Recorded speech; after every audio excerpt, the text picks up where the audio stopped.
મોંઘવારીના માર વચ્ચે રાહતના સમાચાર સામે આવી રહ્યા છે। ખાંડના હોલસેલ બજારના ભાવમાં ઘટાડો થયો છે।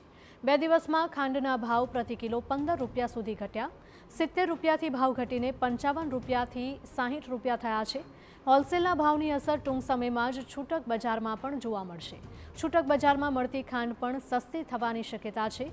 અગાઉ હોલસેલ માર્કેટમાં ખાંડના ભાવ પ્રતિ કિલો 45 રૂપિયા હતા, જે એકાએક વધીને 70 રૂપિયે પહોંચી ગયા હતા। પરંતુ છેલ્લા 2 દિવસમાં ખાંડના ભાવમાં 10 થી 15 રૂપિયાનો ઘટાડો થયો છે। નિષ્ણાતોના મતે સરકારે 10 લાખ ટન ખાંડની આયાતની જાહેરાત કર્યા બાદ ભાવમાં આ રાતોરાત ઘટાડો થયો છે અને હવે તેની અસર આગામી દિવસોમાં છૂટક બજારમાં પણ જોવા મળી શકે છે। ગુજરાતમાં ખાંડની માંગને પહોંચી વળવા માટે મહારાષ્ટ્ર, ઉત્તર પ્રદેશ અને કર્ણાટકમાંથી પણ ખાંડનો જથ્થો આવતો હોય છે। તો બીજી તરફ ખાંડના વધતા ભાવને નિયંત્રણમાં લેવા માટે પણ સરકારે અનેક મહત્વના પગલાં લીધા છે, જેથી ભાવના મામલે પણ ખાંડની મીઠાશ જળવાઈ રહે।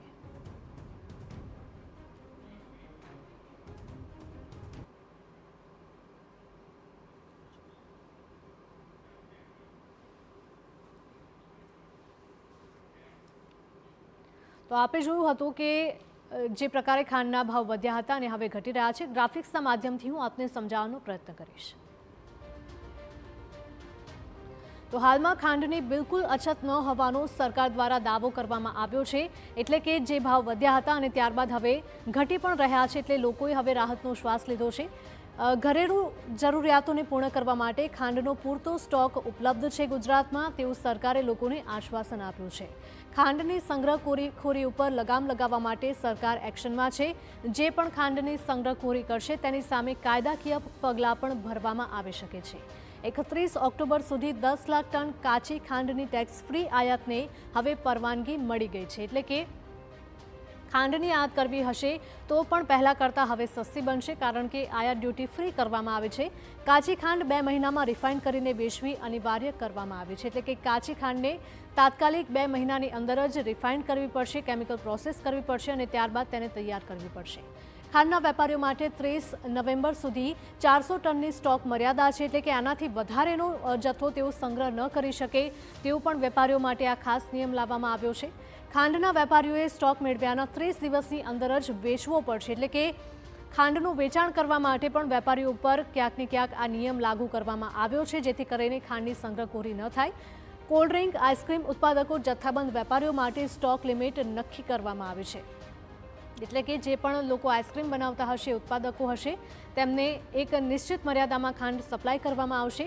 1 સપ્ટેમ્બરથી આવા વેપારીઓને 15 દિવસથી વધુ સ્ટોક રાખવા માટે પરવાનગી નથી આપવામાં આવી, એટલે કે ફક્ત 15 દિવસ માટે જ તેઓ આ સ્ટોક રાખી શકે છે। કૃત્રિમ અછત રોકવા કેન્દ્ર અને રાજ્યની સંયુક્ત ટીમો દ્વારા મિલોમાં પણ તપાસ કરવામાં આવી રહી છે।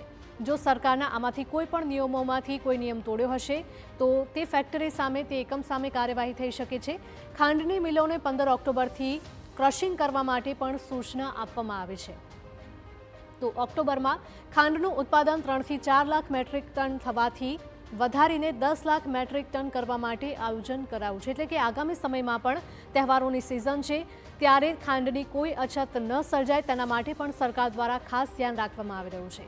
તહેવારોની સિઝન પહેલાં જ ખાંડનો સ્ટોક સુનિશ્ચિત કરવા માટે સરકાર દ્વારા પ્રયત્ન કરવામાં આવી રહ્યો છે, એટલે કે એક બાજુ ભારતભરમાં તહેવારની સિઝન શરૂ થવાની છે અને તેવામાં સરકાર દ્વારા મહત્વનો નિર્ણય લેવાયો છે।